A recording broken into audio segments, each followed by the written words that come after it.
Fala pessoal, estamos chegando, hein? Começando mais uma live aqui do Terceiro Tempo, comigo, com o João Antônio de Carvalho, destacando o Campeonato Paulista. A Federação anunciou agora há pouco datas e horários dos jogos das quartas de final do Campeonato Paulista. Partidas começando no sábado, com o Palmeiras enfrentando o Novo Horizontino lá no Jorge Ismael de Biase. Esse jogo será às 8 da noite do sábado.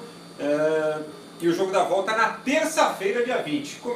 Faz o primeiro jogo na ida e também o primeiro jogo da volta, o Palmeiras. No domingo, as outras 3 partidas, com destaque para um jogo no domingo às 11 da manhã Não vai ser no Marcelo Stefani. Não vai ser no Nabi Abichedid. Não vai? Não vai. Vai ser onde? Vai ser no estádio do Pacaembu, caçapa cantada ontem lá no Futebol Mais Debate da TV+, hein? Quartas de final com venda de mando de campo. O Bragantino resolveu mandar o seu jogo no estádio do Pacaembu. Esta partida será contra o Corinthians, domingo às 11 da manhã. Às 4 da tarde, em Ribeirão Preto, nós teremos, aliás, no Anacleto Campanella, nós teremos São Caetano e São Paulo. E depois, às 7h30 da noite, Botafogo e Santos. Os jogos da volta: Palmeiras na terça-feira, no Allianz Parque. Na quarta-feira, o Santos jogando na Vila Belmiro e o Corinthians jogando contra o Braga na Arena.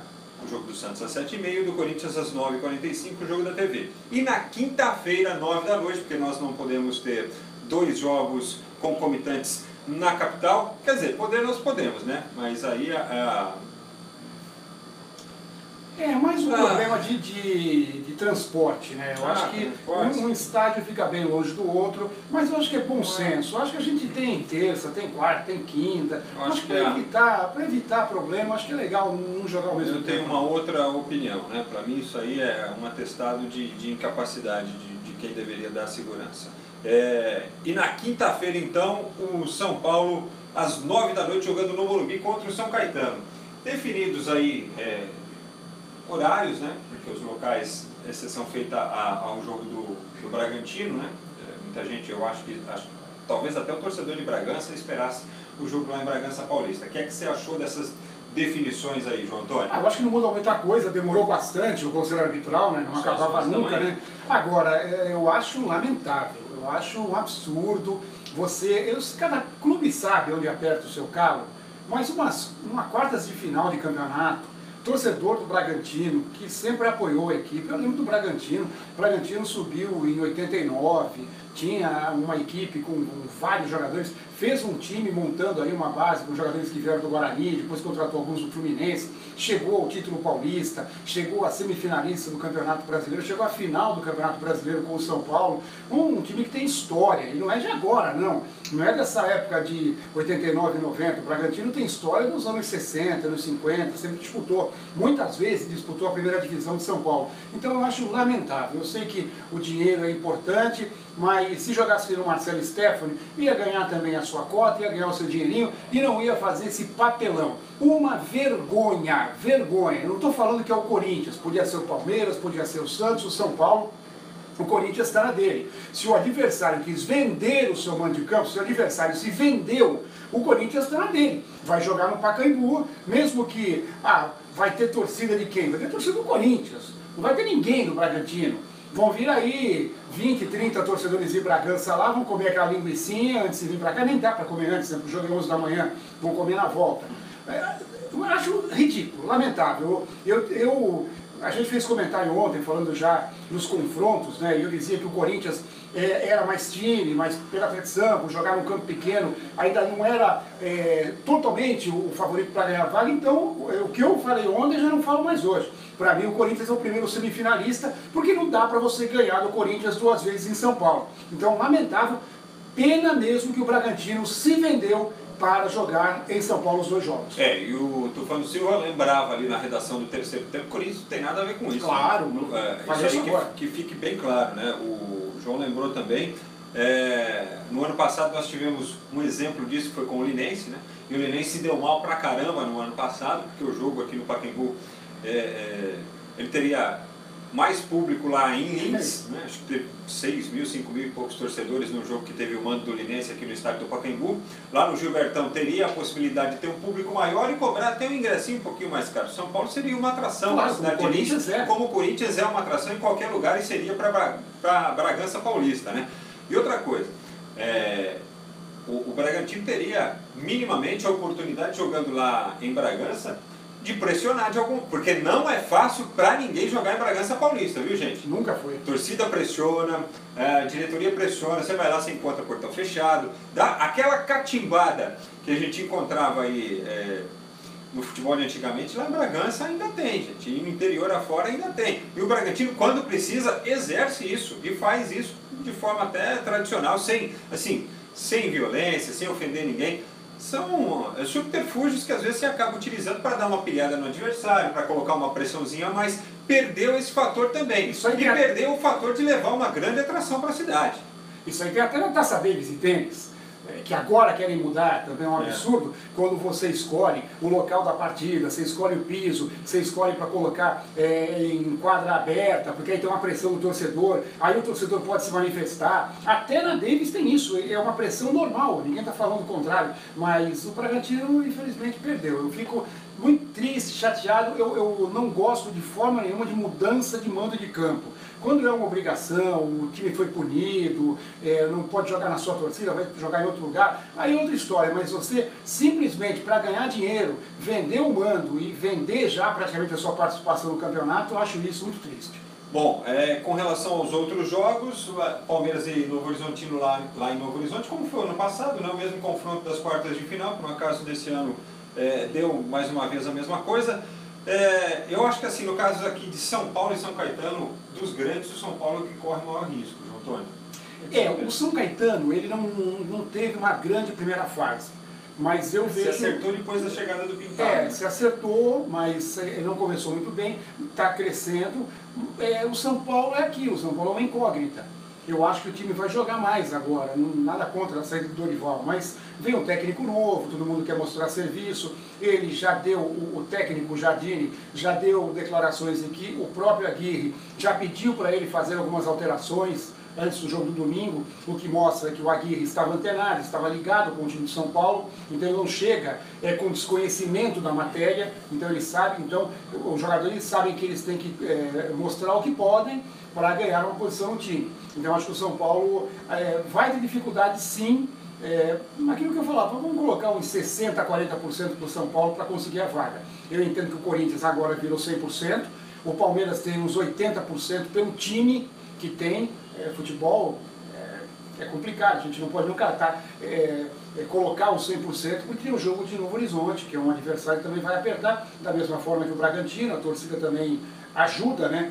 E o Santos eu colocaria no mesmo pé do São Paulo, 60-40, o Santos vive um problema técnico, não montou ainda o seu time, o Jairzinho fez muitas alterações nos jogos, observações, então eu diria que o favorito, a partir de agora, o meu principal favorito é o Corinthians, Palmeiras é o segundo, São Paulo e Santos eu acho que podem ter um pouco de dificuldade.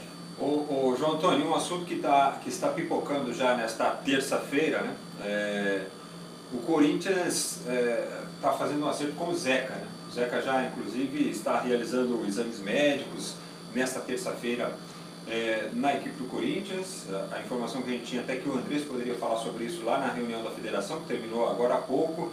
Mas tem aquele imbróglio com o Santos. Como é que você analisa essa contratação, que não é de hoje que se fala dela, né? Uma coisa é certa, o Zeca tem que voltar a jogar futebol.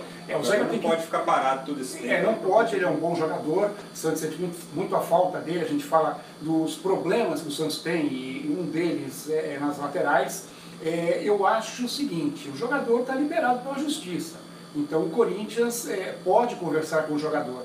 Mas lógico que fica aquela pontinha, né? De repente o Corinthians poderia conversar com o Santos, a gente já teve exemplos recentes aí de clubes que mesmo com o jogador estando liberado, foram conversar com o clube para de repente dar uma compensação financeira ou tentar emprestar um jogador, não sei se esse seria o caso entre Corinthians e Santos, mas pelo menos para não ficar um clima pesado. E é uma pitadinha a mais que entra nessa rivalidade que vai se acirrando ainda mais recentemente, né, em função do último clássico, das declarações do Romero, tudo que aconteceu depois, agora essa questão do Zeca, e de repente até Corinthians e Santos podem ir passando aí pelas quartas de final e enfrentarem uma das semifinais. A chance é enorme, porque o Palmeiras foi o primeiro. Um abraço para o Beto Quer, Santista. O Corinthians o segundo, o terceiro foi o Santos. E o quarto entre os grandes foi o São Paulo. São Paulo foi quinto, mas foi o quarto entre os grandes. Aliás, o terceiro foi o Novo Horizontino, o Santos foi o quarto. Mas, de qualquer forma, entre os grandes, Palmeiras, Corinthians, Santos e São Paulo. Se eles mantiverem a regularidade em relação a pontos na próxima fase, automaticamente o Palmeiras e o Corinthians não serão ultrapassados. O Santos pode até ultrapassar o Corinthians, mas isso não muda não mudaria. Não muda o confronto. Ficaria... Né?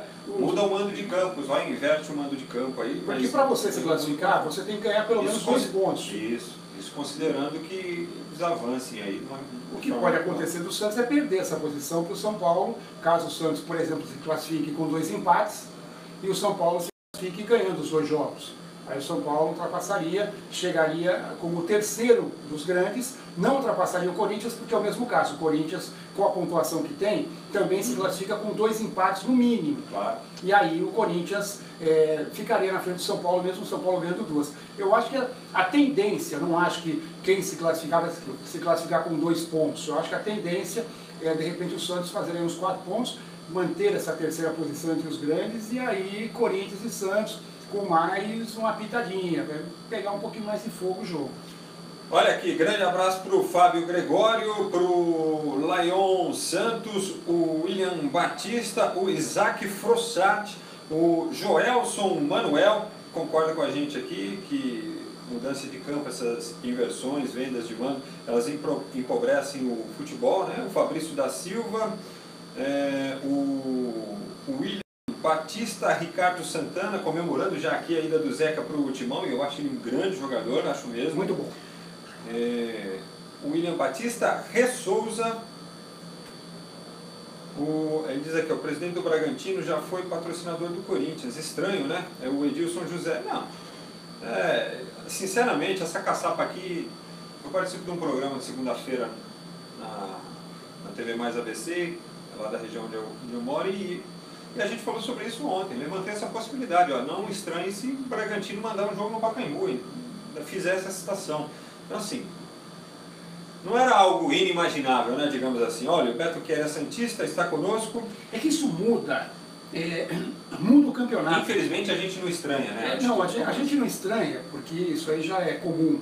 Eu acho lamentável, mas a gente sabe que é comum. Mas isso pode mudar tecnicamente a sequência do campeonato. Desequilibra, porque o Palmeiras vai jogar contra o Novo Horizonte. Ele é Novo Horizonte, é um jogo difícil. O Palmeiras, de repente, pode se classificar com um empate ou uma vitória. E o Corinthians pode se classificar com 2 vitórias, aumentando e muito, de repente, o saldo de gols por jogar 2 jogos em casa com a torcida a seu favor nos 2 jogos. Então isso aí pode até macular o campeonato. Porque se o Corinthians, de repente, ultrapassar o Palmeiras e o Corinthians tiver esse mando de campo numa possível decisão do campeonato, na semifinal o Corinthians já teria, normalmente. Mas se ele chegar à decisão, ultrapassando o Palmeiras, e tiver a vantagem de jogar a final na Arena Corinthians, devido a jogar 2 jogos no Pacaembu, ganhando bem da equipe do Bragantino, isso aí macula o campeonato. Tecnicamente o Palmeiras pode estar hoje levando um prejuízo muito grande com essa atitude de ganância do pessoal do Bragantino. O Palmeiras que em 2016 foi criticado também, né? Por conta da mudança de campo lá naquele jogo contra o América, né? No Campeonato Brasileiro, o jogo foi em Londrina, e o mando de campo era do América, né? Do América Mineiro. Mas foi um evento que só para lá, só para cá também, né? Sérgio Gaspardi, é nóis, vai Corinthians! Matheus Palladini, o João Ricardo Silveira, César Aparecido Vieira, e quem mais aqui? O Flávio Luiz, Michael Douglas, ó, cara, um nome artístico aqui.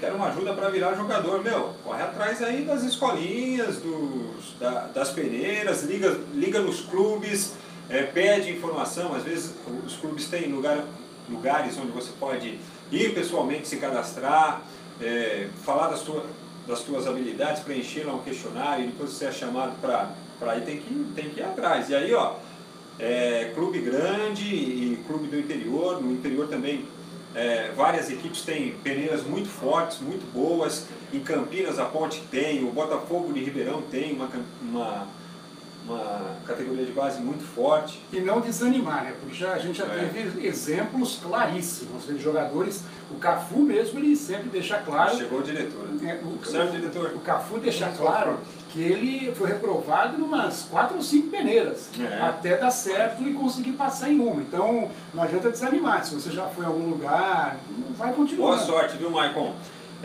O Alexandre Apolo, o Matheus Grangna, ele diz o seguinte, ó, Botafogo, o maior do interior, César Aparecido Vieira e o Admilson José da Silva. Vamos continuar falando aqui dos nossos internautas à medida que formos desenvolvendo aqui a nossa live aqui nas plataformas digitais do Terceiro Tempo.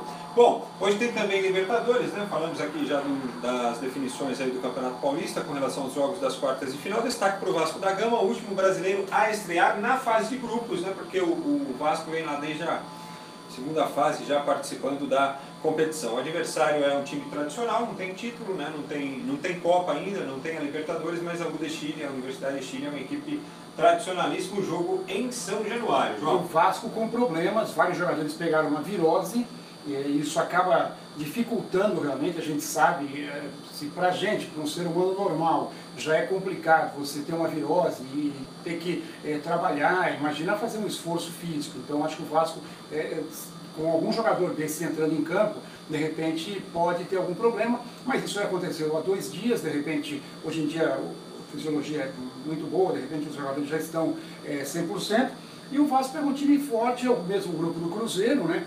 E o Vasco ganhando o jogo, eu acho que é um fator complicador para o Cruzeiro. A gente já discutiu isso aqui, o Cruzeiro perdeu do Racing 4-2, e sempre o confronto entre brasileiros ele chama uma atenção diferente. Então o Vasco, que eu acho que é um time limitado, e pode de repente não vir a ser aí páreo para o Racing, que está com uma equipe muito forte, de repente contra o Cruzeiro ele pode complicar. Então eu acho que hoje, uma vitória do Vasco, o Cruzeiro já tem que ficar de olho. Bom, teremos também hoje Cerro Porteño e Defensor do Uruguai na partida do Grupo 1, e o Atlético Tucumã jogando pelo Grupo 3 contra o Libertad do Paraguai. É o grupo do Grêmio. O Grupo 1 e o Grupo do Grêmio, e o Vasco está no Grupo 5. Né? Torcer aí para uma boa partida do Vasco. E o Cerro já ganhou a primeira. Se ganhar hoje, ele já vai para 6 pontos. O Grêmio também vai ter que correr atrás, mas eu acredito que o Grêmio se classifica. O Grêmio que empatou lá com o Defensor na primeira partida. Amanhã tem Corinthians e Deportivo Lara, evidentemente que nós vamos falar mais sobre essa partida nesta quarta-feira, e também nesta quarta nós teremos o Flamengo em ação contra o Emelec. O jogo será lá no Equador. O Santos vai jogar na quinta contra o Nacional do Uruguai, uma partida difícil para o Santos, que já perdeu a primeira para o Real Garcilaso, mas o jogo será na quinta-feira. Liga dos Campeões da Europa, para a fase em quartas de final já estão classificados a Juventus, a Juve, o Manchester City, o Liverpool, 2 equipes inglesas, mais o Real Madrid. Hoje nós teremos partidas de volta para Roma e Shakhtar. Na ida deu Shakhtar 2-1, o jogo de hoje será na capital italiana. E na Inglaterra, Manchester United recebendo o Sevilla, empate por 0-0. Quem é que deve ficar com essas vagas aí, João Antônio? Acho que o Manchester United, jogando em casa, ele leva a vaga. Acho que o Sevilla é um time que faz, de novo, uma campanha regular no Campeonato Espanhol. Ano passado esteve melhor, nesse ano está aí brigando por vaga na Liga Europa, está um pouquinho mais longe. Está numa briga com o Real Madrid, mas eu acredito que o Real Madrid, na hora que a coisa engrena, o Real acaba conseguindo algumas vitórias que são importantes para ele, como foi na Liga dos Campeões contra o PSG. Agora, Roma e Shakhtar é um jogo chato. Sempre agnóstico. Sempre agnóstico. A Roma ganhou perdeu o jogo, o Shakhtar venceu por 2-1, o jogo é em Roma. A Roma pode ganhar por 1-0 porque fez o gol fora de casa, mas o Shakhtar é um time forte, é um time que tem muitos brasileiros, vem jogando seguidamente a Liga dos Campeões. E a gente sempre fala que para você ganhar um título, você tem que conquistar muito know-how naquela competição. Não estou falando que o Shakhtar vai ser campeão, mas quando eu falo um título para o Shakhtar, de repente é chegar numa semifinal. para ele já seria um título. Uma campanha que chama a atenção, de toda a Europa. Então você, se ganhar da Roma, já vai estar entre os 8. Já é importante. O futebol da Ucrânia tem dinheiro, tem vários jogadores brasileiros. Eu não sei não, eu acho... Eu vou até mudar, eu tinha falado sobre isso na semana passada, até tinha lembrado da Roma, eu vou até mudar. Se você me perguntar quem você acha que passa, é mais chute, não é nenhuma análise tática dos dois times, porque eles são muito parelhos. Eu diria que mesmo no Estádio Olímpico, eu dou meu favoritismo para o Shakhtar. E Manchester e Sevilha? Manchester. Eu vou de Manchester e Roma. Aí na quarta-feira teremos o Besiktas contra o Bayern, essa já está encerrada, né? Na ida o Bayern venceu por 5-0. E aí Barça e Chelsea também, empate por 1-1 na ida. Nesta quarta-feira a gente vai falar também bastante sobre este jogo. Aliás, se tudo der certo amanhã a gente pode fazer até a prévia, né? Um pouquinho mais tarde aqui a nossa live para chegar mais perto do jogo aí também. Na quarta-feira também teremos Copa do Brasil, destaque para jogos de volta aí, CRB e São Paulo, Coritiba e Goiás, Cianorte e Inter, Cuiabá e Náutico, Atlético Mineiro e Figueirense. Todas as partidas de volta. Na quinta tem Vitória e Braga, o Bragantino aí também, vai até Salvador enfrentar o Vitória. E na quinta-feira, Na quinta-feira. Vai voltar na sexta? Vai voltar na sexta para jogar no domingo de manhã. Tarde para jogar no domingo de manhã. Teremos também Sampaio Corrêa e Ponte, Vila Nova e Ferroviário do Ceará. O Ceará contra o Atlético Paranaense e Avaí e Fluminense. Olha aqui. Um beijo muito grande para Ana Paula Rodrigues, que está assistindo a nossa live. Obrigado pela audiência. O André Alves, ele disse que Timão não precisa de lateral, e sim de um centroavante. O Sid Clay está indo bem lá pela esquerda, né? Já fez 2 jogos aí como titular, vai tomando conta da posição, mas o Zeca, o falável, é um valor considerável aí. E ele vai bem nas duas. Isso, o Fagner lembrar que ele joga nas duas. Isso, bem lembrado e bem pensado. Com o Fagner sendo convocado, com essa possibilidade de desfalcar o clube aí em período de Copa do Mundo, tudo bem que o campeonato vai estar parado também, né? Não vai ter atividade, mas mesmo assim. E outra coisa, a gente tem que olhar. Tem o período de treinamento e tem a convocação recente. Tem que ver uma coisa também, a gente tem que olhar lá na frente, porque o Fagner está buscando essa vaga na seleção junto com o Danilo. Se o Fagner for convocado para a Copa do Mundo, e se o Brasil fizer uma grande campanha, mesmo que ele não jogue muito, titular é o Daniel Alves, valoriza demais. E o clube europeu adora contratar jogador brasileiro que está em alta. Então, já tiveram propostas pelo Fagner, já aconteceram consultas para a contratação dele, mas acabou não dando certo. E numa dessas o Corinthians fica seguro, porque ele tem um jogador que atua bem nas duas laterais. Olha, o César Aparecido Vieira pergunta: quem deve jogar, Lucas Lima ou o Scarpa? Eu acho que o Scarpa está acendendo farol aí, está pedindo passagem. Aí entre o Lucas Lima e o William vai ter que decidir lá o treinador. O Lucas Lima está devendo um pouco. Luiz Fabiano Rocha Fagundes, bacana, hein? Edson Roberto Junqueira, boa tarde, amigos. O Zeca vem para o Corinthians mesmo? A informação é que ele já está realizando os exames médicos, né, e que o presidente Andrés deve se pronunciar, se já não fez a respeito lá na Federação Paulista de Futebol. Mas está tudo caminhando para sim. Precisaria talvez um acerto com o Santos aí. José Antônio Nascimento da Silva, aquela frase que não pode faltar na nossa live, né? Fora o Vai Corinthians, que é o Palmeiras, não tem Mundial. Edson Roberto Junqueira Gonçalves, Flamengo e Omelete? É Emelec, pô. E a Sabrina Gomes Cavalcante também conosco. Daniel Pereira Gomes assistindo a nossa live, obrigado Daniel. Marquinhos Atanásio. E aí o Daniel comenta aqui, ó, se os times do interior não têm grana, então não participem. Criem um campeonato só para os times do interior, simples. Não, não é bem assim, né? Tem o torneio do interior também. Agora, que os clubes do interior andam com pilhas na mão, isso aí não é novidade, né? E não é de hoje, né? Há uma disparidade muito grande da capacidade de investimento dos clubes grandes com relação às equipes do interior, né? A Ponte Preta aí, que é uma equipe que, dentre as equipes do interior, tem uma capacidade um pouquinho maior. Ela recebe uma verba diferenciada até com relação às equipes do interior, porque é uma equipe de Série A do Campeonato Brasileiro e tudo era, né? Porque foi rebaixada. O Guarani está na Série A2 do Paulista. Isso. Mas a Ponte, assim, a Ponte vive um período de uma certa estabilidade. Olha a dificuldade que a Ponte vem tendo nos últimos anos, com mais uma queda para a Série B e agora essa dificuldade que passou no Campeonato Paulista, se livrando do rebaixamento na última rodada, vai disputar aí o torneio do interior agora. André Siqueira, grande Frank, estou acompanhando vocês direto de Guarulhos. Um abraço para Guarulhos. O Luciano Devec, vai Corinthians. A Sandra Cristina, querida, assistindo também a nossa live. E o Wellington Silva, dizendo que é uma vergonha todo ano algum clube do interior dar essa entregada aí para antes de rolar a bola, né? Quando chega a fase de mata-mata.